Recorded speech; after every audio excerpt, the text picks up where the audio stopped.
রাজনীতির মাঠের ক্রিয়াশীল সিগনিফিক্যান্ট কারো সাথেই জামায়াতের সম্পর্ক ভালো যাচ্ছে না। শেখ হাসিনার পতন এবং পালিয়ে যাওয়ার পর খুব অল্প সময়ের মধ্যেই জামায়াতের দিক থেকে বিএনপিকে আক্রমণ করতে শুরু করা হয় এবং খুব অল্প সময়ের মধ্যেই এই দুটো দলের মধ্যে বেশ বেশ খারাপ ধরনের সম্পর্ক তৈরি হয়েছে বলা যেতেই পারে। পরস্পরকে বিভিন্ন রকমভাবে শুধুমাত্র মৌখিক আক্রমণ না, বিভিন্ন জায়গায় তাদের সংগঠনের লোকজনের মধ্যে সমস্যা দেখা গেছে। কিন্তু সাম্প্রতিক সময়ে একটা সংগঠনের সাথে, একটা দলের সাথে সমস্যা হলো এনসিপির সাথে, যেটা তাদের মধ্যে বেশ ভালো সম্পর্ক ছিল বলে দেখা গেছে। আমরা বহু ক্ষেত্রে দেখেছি যেখানে বিএনপি এনসিপির বিরোধিতা করছে, জামায়াত এনসিপির মতকে সমর্থন করছে। চুপ্পুকে সরানো, যখন প্রক্লেমেশনের আলোচনা আসলে, এরকম আরও বেশ কিছু ইস্যু আছে। জামায়াত একদম বেশ কাছাকাছি ছিল এনসিপির, সংস্কারের দাবির অনেকগুলোর ক্ষেত্রে তাদের অবস্থান সেরকম ছিল। কিন্তু প্রশ্ন হচ্ছে, সাম্প্রতিক সময় তাদের সম্পর্কটা এত খারাপ হলো কেন, এবং এই সম্পর্কটা কি আর ভালো হতে পারে, এবং জামায়াতের তাহলে রাজনৈতিক মিত্র কারা হবে, এসব প্রশ্ন আমাদের সামনে হাজির হয়েছে। ঘটনাটা হলো শাহবাগে যে জামায়াত হয়েছে, যেটাকে গণজাগরণ মঞ্চ 2 বা শাহবাগ 2 বলছেন কেউ কেউ। জামায়াত ইসলামী একবার তাদের বিরুদ্ধে হওয়া এই জায়গাটাকে টার্গেট করে তারা এখানে একটা মোটা দাগের সমাবেশ করেছেন। এখানকারই 2-3টে ইস্যু নিয়ে। একটা হচ্ছে জাতীয় সঙ্গীত গাওয়া বাধা এসছে, তার চাইতে জরুরি কথা জাতীয় সঙ্গীত কে বাধা দিয়েছেন এটা নিয়ে অনেক আলোচনা হতে পারে। কিন্তু একটা স্লোগান, গোলাম আজমের বাংলায় আওয়ামী লীগের ঠাঁই নাই বা নিজামীর বাংলায়, এই স্লোগানগুলো যখন আসে তখন ইটস ভেরি ক্লিয়ার যে এটা জামায়াতের স্লোগান। এখন এটা কেউ স্যাবোটাজ করেছেন কিনা, কেউ এর ভেতরে ঢুকে নানান রকম খেলা খেলেছেন কিনা, নানান রকম হাইপোথেসিস সামনে এসে হাজির করানো হচ্ছে। কিন্তু আমি খুব ভালোভাবে মনে করি এই স্লোগানগুলো জামায়াতই দিয়েছে, শিবিরই দিয়েছে, ডেলিবারেটলি দিয়েছে, এবং এটা করতে গিয়েই সংকটটা শুরু হয়েছে, এবং এটা এক ধরনের অনিবার্য ছিল। কেন ঘটনাটা? আমি মনে করি এই যে জামায়াতটা হলো, এই জামায়াতটাকে কেন্দ্র করে আসলে এনসিপি এবং জামায়াত, মানে প্রতিজন, মানে এনসিপি ভেবেছে সে জামায়াতকে ব্যবহার করবে, জামায়াত ভেবেছে এনসিপিকে ব্যবহার করবে।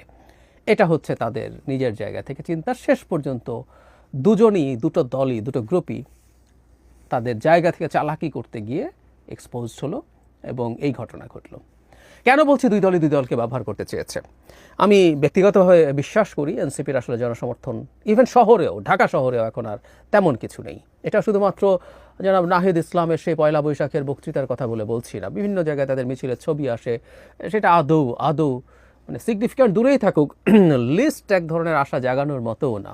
কিন্তু জনাব হাসনাত আবদুল্লাহ এসে যে কর্মসূচি শুরু করেছিলেন, সেটা আমি জানি না এটা এনসিপির সিদ্ধান্তে কিনা। কারণ হলো তারা প্রথম থেকে বলছিলেন যে জনাব হাসনাত আবদুল্লাহর প্রোগ্রাম এটা, তিনি যমুনায় চলে যান এবং ব্যারিকেড ভেঙে, রীতিমতো তার জন্য ব্যারিকেড ভাঙা জায়েজ আছে, তিনি লোকজন নিয়ে ব্যারিকেড ভাঙেন এবং যমুনার একেবারে বাউন্ডারি ওয়ালের ওখানে গিয়ে থাকেন। পরে এনসিপির সভাপতি, মানে আহ্বায়ক জনাব নাহিদ ইসলামের নেতৃত্বে এনসিপি যায়, জামায়াত যায়, যদিও জামায়াত সাংগঠনিকভাবে গিয়েছে সেটা বলেনি। এরপর আমরা জানি সমাবেশ হয়, এরপর তারা একটু সরে আসেন, তারপর পরদিন শুক্রবার সেদিন তারা শাহবাগে সমাবেশ করবেন, সেই সমাবেশ হয়, ইত্যাদি ইত্যাদি। এর মধ্যে প্রচুর জামায়াতে ইসলামীর লোকজন ছিল এবং প্রচুর ইসলামিস্ট ছিলেন। তাহলে যে কথাটা বলতে যাচ্ছিলাম, যতটুকু সাইজও ওই সমাবেশে দেখা গেছে সেটা এনসিপির লোক দিয়ে কল্পনাও করা যায় না। এনসিপির শক্তি তার চেয়ে অনেক অনেক অনেক কম।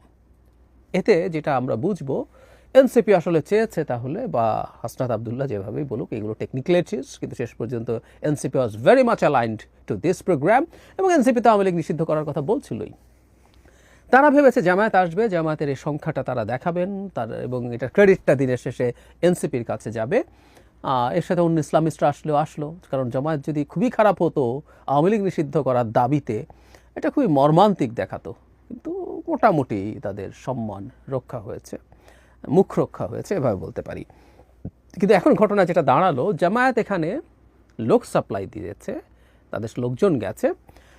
অফিসিয়ালি তারা এটা অস্বীকার করেছে। আমি এটা আপনাদেরকে শুনিয়েছিলাম একদিন, জামায়াতের দায়িত্বশীল যারা ছিলেন তাদের কাছে যখন মিডিয়া জানতে চেয়েছে সেটা জানিয়েছেন। কিন্তু এখানে তাদেরই আবার খুবই সিগনিফিক্যান্ট, খুবই প্রমিজিং লিডার, ভবিষ্যতে উনি অনেক বড় পদে আর নিশ্চয়ই যাবেন, জনাব শফিকুল ইসলাম মাসুদ গেছেন, এবং তিনি আবার মিডিয়ার কাছে স্বীকার করেছিলেন তিনি দলের পক্ষ থেকে। যাই হোক, লং স্টোরি শর্ট, জামায়াত ওখানে আছে এবং তারা যখন এই পরিমাণ মানুষজন আসলো তখন তাদের পক্ষে পুরো ক্রেডিট এনসিপিকে দিয়ে দিতে সমস্যা হলো এবং তারাও বলতে চাইলো এই জামায়াত মূলত তাদের, যদি এটা ঠিক না। এখানে জামায়াতের বাইরে প্রচুর অন্যান্য ইসলামিস্টদের অংশগ্রহণ ছিল, অনেক, হেফাজতে ইসলাম সহ আরও অনেকেরই খুবই ফার রাইট লোকজন এখানে প্রেজেন্ট ছিলেন, কোনো সন্দেহ নেই। ফলে যেটা দাঁড়ালো, তারা আসলে তাদের অবস্থান জানান দিতে চেয়েছেন এবং এত বড় একটা জায়গা হলো, এবং আমি বলছি এই কথাটা, তাদের তো একটা ট্রমা আছে। আগের গণজাগরণ মঞ্চ তাদের নেতাদের জন্য কি করেছিল এবং সেই গণজাগরণ মঞ্চের মাধ্যমে অবশ্যই তাদের নেতাদের বিরুদ্ধে বেশ অবিচার হয়েছে, অন্যায় হয়েছে। যদিও এই কথাটাও জরুরি, একটা ভুল বিচার হয়েছে, দ্যাট ডাজন্ট নেসেসারিলি মিন যাদের বিচার করা হয়েছে তারা সবাই অপরাধ করেননি, নিরপরাধ ছিলেন না, আমি এটাও মনে করি না। প্রসিডিউরাল অনেক রকম ভুল ছিল, সেই ভুলগুলো যদি ঠিকঠাক মতো করা হতো ভিন্ন আলোচনা আমরা করতাম। যাই হোক, সো তাদের সেই ট্রমাটা যখন আসে থাকে, তখন তারা এইখানে যখন আবার সেই জায়গা, সেই ঐতিহাসিক জায়গায় এসে তাদের ইচ্ছে হতেই পারে যে স্লোগানটা দেই এবং তাদের অবস্থান জানান দেয়া, কারণ এই সমাবেশের ক্রেডিট এনসিপিকে তারা দিয়ে দিতে চাইবেন পুরোপুরি, সেটা নাও হতে পারে। তারা সেটা করেননি, না করার এই কথা, কারণ আমরা মিডিয়াতে নিউজ দেখছিলাম, হাসনাত কী বলছেন, সার্জিস কী বলছেন, নাহিদ কী বলছেন, ওখানে দাঁড়িয়ে দাঁড়িয়ে মূলত সেই আলাপগুলোই সবচেয়ে বেশি এসছে। আমার এর বাইরে এগুলোর খুব বেশি কাভারেজ আছে, ফলে এটা একদম এনসিপির একটা সমাবেশ হয়ে দাঁড়াচ্ছিল, তাই তারা কাজটা করলেন। এখন ডিজাস্টার বেঁধে গেল যে এই সমাবেশে যখন গোলাম আজমের বাংলায় আলাপ আসলো, মানে গোলাম আজমের বাংলা, মানে গোলাম আজম পূর্ব পাকিস্তানি চেয়েছিলেন বা জামায়াতও চেয়েছিল, তাদের আবার বাংলা ছিল, এটাও খুব হাস্যকর। যাই হোক, যখন এই আলাপটা আসলো, এটার মারাত্মক রিয়াকশন চারদিকে শুরু হয়েছে। মানে এটা এনসিপিকে বুঝতে হবে। এর আগেও তারা একবার এই কাজটা করেছিলেন, উইচ আই অ্যাপ্রিসিয়েটেড, আপনাদের মনে থাকতে পারে, আমি একটা ভিডিও করেছিলাম এটা নিয়ে। তখন নাগরিক কমিটি ছিল এবং নাহিদ ইসলাম তখনও উপদেষ্টা ছিলেন, আমি ভুল না করে থাকলে। তখনও জামায়াতের বিরুদ্ধে জনাব নাসির উদ্দিন পাটোয়ারিকে কথা বলতে শুনেছি, নাহিদ ইসলামকে কথা বলতে শুনেছি, তারা জামায়াত থেকে তাদেরকে এক ধরনের ডিটাচ করার চেষ্টা করছিলেন। এখন যেটা ঘটলো, তার ফলে যেটা হবে, তাদের রাজনীতি ক্ষতিগ্রস্ত হবে, কারণ বাংলাদেশের মানুষ ৭১কে, এমনকি মানে খুব ইয়াং লোকজনও ৭১কে ছেড়ে আসলে বাংলাদেশে কেউ রাজনীতি করবে, এবং সেটাতে যারা আদার সাইডে ছিল, যারা আমাদের হানাদার ছিল, তাদের পক্ষে যারা ছিল, তাদেরকে খুব সহজে নেবে না এখনও, এটা মোটামুটি নিশ্চিত। সেই রিয়াকশান দেখেই আসলে এনসিপি ভীত হয়ে ওঠে এবং খুব দ্রুত তারা জামায়াতকে তাদের গা থেকে ছেটিয়ে বিদায় করার চেষ্টা করে। প্রচুর ঘটনা ঘটলো, ব্যক্তিগতভাবে অনেকেই মানে একযোগে প্রায় নেতাকর্মীরা এখানে স্ট্যাটাস দিলেন। তারপরে যেটা করলেন, তারা রীতিমতো ফর্মাল স্টেটমেন্ট দিয়েছেন, সেটা হলো একদম খোলাখুলি যে আমরা দ্ব্যর্থহীনভাবে বলছি এনসিপির কোনো সদস্য আন্দোলনে দলীয় স্লোগান বা জনপদের স্লোগান ইতিহাস বিরোধী দেয় নাই, এনসিপিকে সঙ্গে জড়ানো অহেতুক বলছে। বরং তারা যেটা বলছে যে ঐতিহাসিক মানে ৭১-এ যারা ৭১ সালে জনপদের মানুষের জনযুদ্ধের বিরুদ্ধে অবস্থান নিয়েছিল, যাদের বিরুদ্ধে গণহত্যায় সহযোগিতার অভিযোগ রয়েছে, আমরা চাই তারা জামায়াতকে ইন্ডিকেট করে তারা নিজেদেরকে অফিসিয়ালি সরিয়ে নিয়েছেন। এরপর আমি জনাব মাহফুজ আলমের সেই স্ট্যাটাস, এগুলো নিয়ে আমরা কথা বলেছি, আমি তাকে এনসিপির মানুষই মনে করি। তিনি বললেন, এরপর জামাত শিবির ছাপিয়ে পড়লো, তিনি আবার ক্ষুব্ধ হয়ে স্ট্যাটাস দিলেন, সেটা শুনলো। পরে তিনি জগন্নাথ ইউনিভার্সিটির প্রোগ্রামে যে ক্রাইসিস কেওস হলো, সেখানে উনি গেলেন, ওনাকে বোতল মারা হলো, ইঙ্গিত করলেন শিবিরের প্রতি। তারপর তার একটা অডিও কল শোনা গেল, যেখানে তিনি বেশ ক্ষোভের সঙ্গে শিবিরকে ক্ষোভ দেখাচ্ছেন। আমি নিশ্চিত নই সেই অডিও কলটা তার কিনা। যাই হোক, এই পাল্টাপাল্টি চলতে থাকলো এবং আমি ধারণা করি ভবিষ্যতে এটা আসলে কমবে না।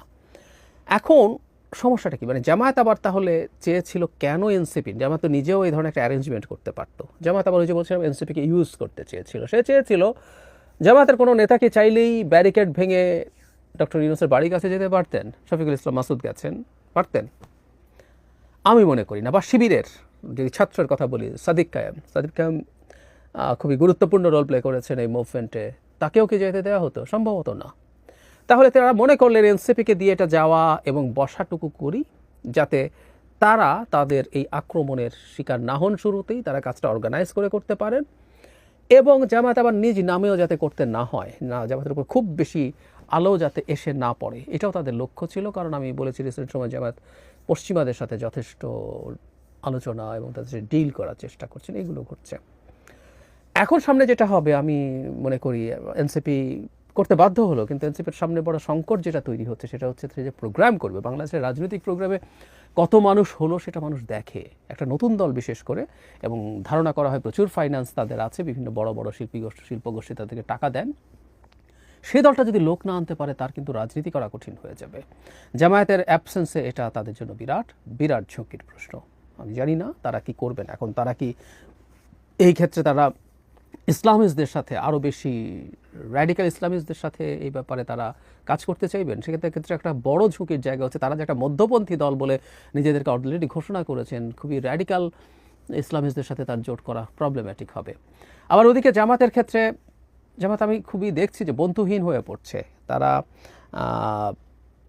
এনসিপির সাথে তাদের এক ধরনের অ্যালায়েন্সের ক্ষেত্রে একটা বড় রোল প্লে করেছেন সম্ভবত এক্স শিবিরের একটা অংশ বেরিয়ে গেছেন, তারা একটা নতুন প্ল্যাটফর্ম তৈরি করেছে, এটা রাজনৈতিক দলে পরিণত হবে সম্ভবত খুব অল্প সময়ের মধ্যে।